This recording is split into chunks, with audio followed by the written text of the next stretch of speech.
Hello, today I'm going to talk about perimenopause and what are some tangible things that you can walk away with to navigate this changing milieu of physical ailments or emotions.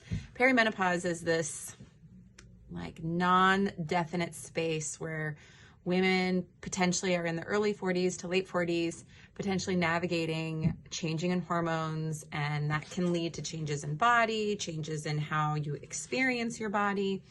So from a nutrition point of view, I'm going to give you 3 things that I see from my perspective of working with a lot of women in a space where they're really uncomfortable in their body in the 40s, kind of 50s. So the first tangible tip is I really want you to try to be aware of the type and the quantity of protein that you're having. Now, you don't need to get out a calculator or a scale, but if you can think about all of the foods that could contain protein and how often are you having them throughout the day and how much. So a lot of times people will say, oh, well, I'm having like peanut butter with an apple. Peanut butter is mostly dietary fat, which isn't a bad or a good thing, but the amount of peanut butter required to get a serving of protein, there's probably about 3 or 4 servings of fat to 1 serving of protein. So peanut butter isn't the best source of protein if you're solely looking for protein. And so you want to kind of just start to be aware of, well, how much am I eating?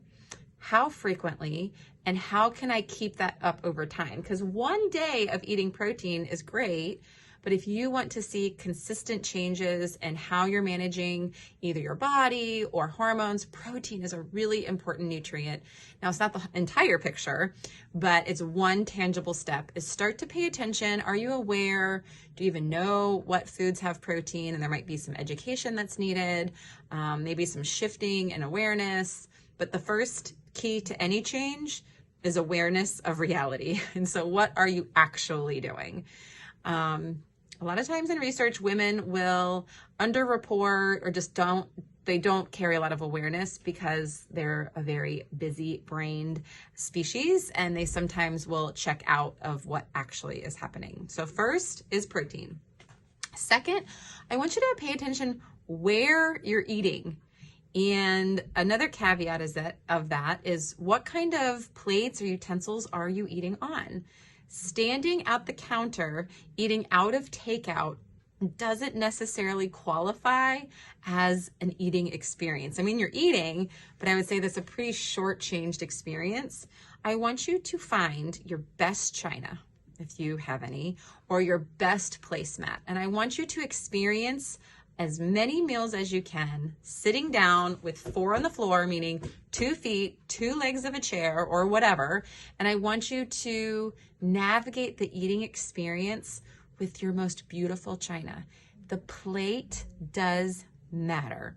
In the big scale of the picture, having fine china doesn't really matter.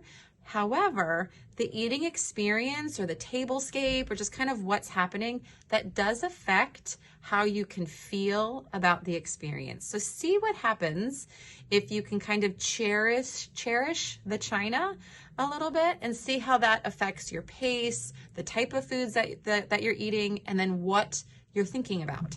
So the third thing that I want you to try and do, and I wrote these down, give me a second, is I want you to try when you're in the eating experience, watch and pay attention if your thoughts are ruminating or if there's fear-based things happening. Your mind and your body are so connected that if the mind is carrying energy of any rumination or any kind of overthinking what's happened, or any sort of fear that's going to happen in the future, that can carry into your digestive system, which then can carry into metabolism and how you navigate how you're releasing energy to digest the food. It's so important to navigate your inner dialogue, especially as you get into your 40s or 50s. What are the thoughts you're saying about yourself? Do you even know that they're there? Our frontal cortex, we have conscious thoughts and subconscious thoughts. The subconscious thoughts, 95% of our thoughts are the subconscious ones, meaning we don't know that they're there until we're given space to talk about them, which space is really hard when we have 85 things going on. And so slowing down and trying to release some of those unhelpful thought patterns, the rumination, the fear-based anxiety, cherish your china, and then from a logistical standpoint, figure out how much protein you're having. And if you have any questions on the exact amount, that definitely can be a science. There can be some good estimations based upon a lot of different factors, and I can do that as a clinical dietitian. But as a coach and as a doctor of public health, I'm really curious about your story with all of these things, and that is going to matter 100 times more than a perfected plan that actually doesn't exist. If this was helpful, kind of navigating perimenopause, like and subscribe and follow along. I'm Dr. Patty Ann Ford, and thank you for being here.